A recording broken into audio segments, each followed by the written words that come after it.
Update. Am I the a-hole for tricking my ex into admitting to her affair? Original post. Pretty much the title. I felt like something was off, so I went through her phone and found messages between her and a male friend that seemed suspect. Discussing meeting up when she'd never mentioned it to me, flirting, talking in coded language about sex, etc. There was nothing overt, but still pretty sketchy. I figured she'd just lie and bury things deeper if I confronted her, and she was actually cheating. So I set up a fake Instagram account and sent her a message saying I knew she was cheating with her friend, had her receipts, and was going to contact her partner in 3 days whether or not she confessed. The next day, she sat me down and admitted to cheating, but wouldn't tell me who it was or how long it had been going on. She was sorry. She loved me and wanted to make things work. It meant nothing, blah blah blah. I told her that I already knew and that it was me who had sent her the message. My ex lost it, and I had to leave the apartment and go stay with a friend to get away from her. She was gone, along with most of her clothes when I came back the next day. She'd completely trashed the place while I was gone. This all happened a few weeks ago, and it has been pretty tough ever since. It sucked having to find a new place to live and separating our stuff while dealing with feeling like crap. To make it worse, I'd met the guy several times, shaken his hand, bought him a drink, thought he was harmless, etc. Mostly I feel like an idiot for having trusted her. I've never cheated on anyone, and I assumed my ex was cut out of the same cloth. My ex is adamant that I am an a-hole for what I did to her, but I don't really feel like I owe her anything. I don't know, am I the a-hole here? Now for the top comments before reading the update. I don't know about being an a-hole, but you're an idiot for still staying in touch with your ex and giving her opinion of you any consideration.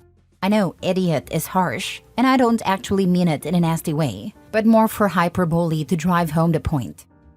We'd been together for 4 years and had joint bank accounts, a cat, a car, furniture, etc. It's not easy to untangle all of that unless you're willing to talk. Is the kitty okay? My furry little dude is safe and sound with me. My ex is adamant that I am an a-hole for what I did to her, but I don't really feel like I owe her anything. For what you did to her? Wow, she's desperately trying to find a defensive position when in reality she's victim blaming. I applaud you for what you did, which was to catch her cheating and call her out. Guess the other dude can continue making his deposits because she's morally bankrupt. You should send him a celebratory bottle of wine as a gift for getting her out of your life. Does the other guy know she's a cheater? If not, there's a future r/petty revenge story here. Not a-hole. Yeah, he knew about me. We'd met on several occasions and he'd been introduced to me as a friend. He's just as gross and morally bankrupt as her. They deserve each other. I don't really feel like I need or want any revenge. I just want her out of my life. Not a-hole. This is just another example of the twisted logic that horrible people often use. She is angry because she wanted to dictate when and if the relationship came to an end. She also felt that it was her right to hide her transgressions. You took away her fundamental right of lying to her partner. I agree. It's wild how she thinks she gets to control the narrative while betraying your trust. She wanted to keep her secret safe and expected you to just accept her lies. You exposed the truth, and that's not your fault. She's mad because she got caught, not because you did anything wrong, OB. Not the a-hole. Now for the first update. So I think my original post must have been shared on Facebook or something because my phone has been blowing up. It's mostly mutual friends and acquaintances asking if I posted it. I told a few people about how I'd caught her cheating, and I guess it wasn't hard to put 2 and 2 together. My ex also tried to call me about 100 times. I know she knows my throwaway username because she sent me a screenshot of the post along with a long abusive message threatening all sorts of things. I blocked her everywhere after that. I want to clear a few things up. Going through her phone was wrong. I get that. To be honest, it's the first time I've ever done anything like that in a relationship, and it was only because there were so many things that gave me bad vibes. Example, late nights out with vague explanations, being caught in various lies, sleeping with her phone under her pillow or leaving it face down on a charger, etc. I left the apartment because my ex has a history of violent histrionics when she doesn't get her way. I didn't want to put myself in a compromising situation where she could either hurt me or make up stories about me hurting her. I had a bug-out bag packed and ready to go before I hit send on a message just in case. She didn't do any real damage to the apartment, just threw my stuff around while having a tantrum. It took a few hours to clear up, and nothing valuable was damaged, so I figured it was easier to just let it slide. I had to stay in contact with her while we divided up our joint finances. Furniture and various other stuff accumulated over a 4-year relationship. As of yesterday, that's all done, which is why I waited several weeks to make the initial post. She's now blocked everywhere. Yes, I took the cat with me. We've both been crashing at my friend's place while I look for a new apartment. He's doing great. He was always my pet anyway. My ex tolerated him at best. I told my ex that I was the one who sent the message because I wanted her to know. I suppose I could have played that hand differently, but I wanted the satisfaction of seeing the look on her face when she found out. It didn't feel that great in hindsight. I'd probably go back and do that differently if I could. I wasn't planning on airing her dirty laundry in social media. Does Reddit count? Because I wanted to be above that sort of juvenile BS. But it seems like the horse has bolted on that now. People know. I don't think there'll be much else to update on after this. I don't intend to ever speak to her again. I doubt her ugly little man has the backbone to come after me. Jane, I know you're reading this. I hope you also read all the comments to the first post. They were savage. You're disgusting. And I am so glad I was able to see your true colors before I wasted any more of my life on you. Good luck with the pathetic goblin you chose over me. I don't know if I should feel more sorry for him or for you. In any case, people of your quality deserve to be together. Oh, and a-hole, she's all yours now, buddy. Good luck with that. Good for you. Continue to move forward and don't let anyone make you doubt yourself for a second that fooling that violent cheater into showing her true face was wrong. Agreed, you did the right thing. It's good that she showed her true colors. Keep moving forward and don't let her negativity bring you down. Going through her phone was wrong. I get that. It's not when you are given a reason. When you can share a toilet seat, you can look at each other's phones. Even more when you share a bed. Even more when she shares a bed with someone else. Now for the second update. Where to begin? Some things have happened since my last update. Yesterday, while I was out, my ex-girlfriend Jane showed up at my buddy's place with a box of my stuff and asked to see me. He said she looked awful. He also said she had a fat lip. I have to admit that I almost caved and called her to see if she was okay. I'm glad I didn't. My ex's sister Hannah texted and asked if we could talk.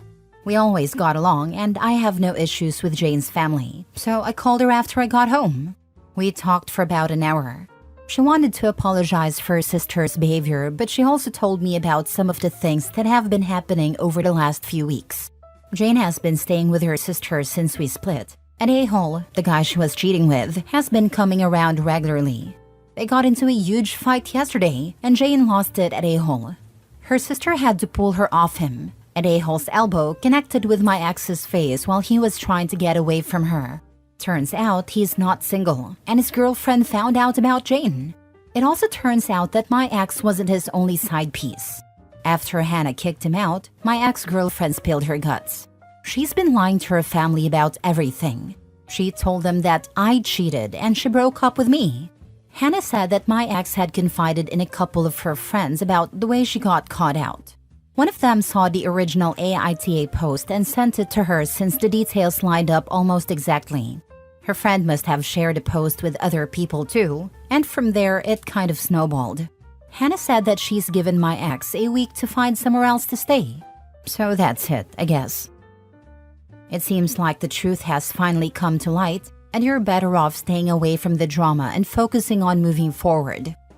Now we can sit back, pop some popcorn, and watch the drama unfold. This is better than Netflix. Yes, sounds like Kopi's ex is Karma's new bestie. Don't you just love Karma? And keep strong and stay the course, and don't let her even try to ask you for a second chance. I'm pretty sure that's why she showed up at my friend's place. All of her options fell through, so she was hoping to manipulate me into fixing things for her. I'd rather pleasure myself with a cheese grater than get back together with her. If you and Jane share any mutual friends, do not go to any parties, in case it's a setup for you both to work it out. In case your ex knows people from your workplace or has access to your work email, give your boss the heads up. Congratulations, OP, on being free of this clown show. Sorry for your loss, but at the end of the day, doesn't sound like much of a loss. I see this as an absolute win. Last story. My best friend is dating my abuser and wants me to reconcile with him, so I kicked her out of my home. I've tried to write this out for days now, but I keep getting too upset to concentrate, so this might be a bit jumpy. I don't have family in the sense many understand family to be. So, I've been pretty much a loner with one exception, my best friend Tammy. We met in middle school and just became joined at the hip. Things changed a bit in college. My parents forced me into a Christian out-of-state college. Tammy applied and got accepted to the other college in the town, so we both went out there and were roommates for 2 of the years, before I met my first ever boyfriend. I will call him Trent. I moved in with him the end of junior year, and I don't know when it started happening, but he went from charming and affectionate to controlling. I don't wish to upset anyone, so I will hit the pause button and warn you that below is some of the things he did for me to label him abusive. He would put me down and hint he could find someone better, or that if he cheats, it will be my fault since I wasn't this or that enough. It started to get physical senior year. At first, it was him pushing me out of the way if he was walking by, and I was in the path for whatever reason. Then he would slap me in arguments, calling me worthless, a waste of his time in young years, a broken toy no one will love. I didn't have any real self-esteem, so I stayed, thinking I was the problem, and when I called home about it, I was told that the problem was me. I started to make my exit plan the day after I graduated. He had proposed, and I hesitated, and he screamed at me to ask why. Then he swung and punched the wall right next to my head. I fell to the floor in fear, and he tried to comfort me and basically forced me into sex. When I woke up the next morning, the ring was on my finger, and he forced me again and later called it makeup sex, saying he forgave me for the way I treated him. That is the extremely short explanation, but there are so many stories of him forcing me into bed, hitting me, and threatening to end me and more. So I started to make a plan. I found a shelter in the city nearby. I started hiding things in the trunk of my car. I was in the service industry then, and so I would take more shifts whenever I could, and hide my cash tips in a box of tampons in my purse. And I finally was ready and left him. Left my phone, I had a new cheap one, and never went back. Tammy knew him and lived near us, but she didn't know about my plan. She messaged me on social media and I told her what happened. All of what happened. So she played dumb when he came around asking where I was, spinning the story that I was self-harming and he is calling the police to find me. He never found me. That was years ago. I am now 36 and Tammy's too. Trent is 38. Tammy became a bit religious, but I told her as long as she is happy and safe, I don't care what she leans on in faith. She started to invite me out to her church 4 years ago, and I kept saying no, until I very firmly said if she brought it up again, I would just walk out or hang up. I'm not against anyone believing what they want, I just don't want or need to be sucked into it. I honestly do not mean any offense to anyone of any faith. I myself am just agnostic, and if that ever will change, I will decide on my own, but I doubt it will. She got a job 2 years ago overseas. I acted excited for her, and I was. But I was also deeply devastated. Without her, I had no one else. By this time, I wasn't in contact with much of my family, and I do have surface-level friends, but no one that's known me in a real sense. I worked it out with my counselor and just carried on. We stayed in touch online and video chatted a lot. She would show me London, and I would show her my transition to moving to Texas. We would chronicle our explorations of our new cities. And then one day, it started to slow down on her end right around the time she went to visit a friend in our old college town. She then asked if she flew to Texas sometime this summer. Could she stay with me a few days, and I excitedly agreed. So early this month, just a few weeks ago, she came here. She was off the whole first day, but I figured she was tired. Then the next day, we went out and got drunk. She started to cry and I got us an Uber back to my place and I asked her what was wrong. That's when she asked me not to hate her and told me everything. She's with Trent. She's been with him almost a year. I was too stunned to even say anything, and she went on and on about how it's not what I think and he has changed. She told me he found Jesus and turned his life around and deeply regrets the way he treated me. The more she talked, the more I just shut off. I didn't even have it in me to feel anger. I just stared at her, frozen as she talked, until she said, "Please just say something." So I did. I told her to get the heck out. She started to explain it all again, that she hated him forever, but they kept running into each other. He goes to church and he showed he has changed, bloody blah. I didn't interrupt her, but when she stopped talking again, I just repeated myself. She argued more, and I would just listen and repeat until she grabbed her stuff and left. It was silent between us for a week, until my dad texted me that Tammy called my parents crying and told me to get over myself. After all, it's not like I wanted to get back with him, right? And that's what I get for living with a man I wasn't married to. Then she texted the next week rehashing her argument and pretty much demanding I video chat with him to see for myself that he's changed and forgive him. She then blamed me that they can't take the next steps in their relationship because I don't have a forgiving heart and that I was malicious when I kicked her out. I've spent all of this week trying to figure out if I am insane to think this is a huge betrayal. A deal breaker. I mean, who even dates their friend's ex? For one. But this? I blocked her after she hinted that my version of things was exaggerated and malicious. But I don't have other friends to turn to about this. I don't think I am, but Mai and her family thinks I am the a-hole. At least for kicking her out in a strange city alone when she was just being honest with me. Am I? Now for the comments. Your so-called best friend is playing you for a fool, and you gotta call it like it is. A hot mess wrapped in betrayal. Dating your abuser? Girl, that's not just crossing a line, it's leaping over it with no look back. Kicking her out wasn't just right, it was necessary. You don't need that kind of disrespect and trauma reopening nonsense in your life. And her trying to preach about forgiveness? That's her trying to wash her own guilt away, not about helping you heal. Listen here, don't you dare feel bad for putting yourself first. You ain't no rehabilitation center for poorly raised folks pretending to be friends. Cut her off. Cut that nonsense off. And don't you look back. You're not the crazy one here. She and anyone who's siding with her are. You keep that head high and that door shut to toxic messes like that. Cut her off and cut your damn family off, Hopi. They're siding with your abuser instead of their own damn daughter. They're not a family to you. You are worse with them in your life. You will make new friends. These people are all toxic and are just going to keep hurting you. Rip off the band-aid. Get rid of all of them. Who here can see that the abuser went after the ex-friend to stay close to Opie? It's so freaking obvious. And that their relationship can't move forward until he gets FaceTime with her?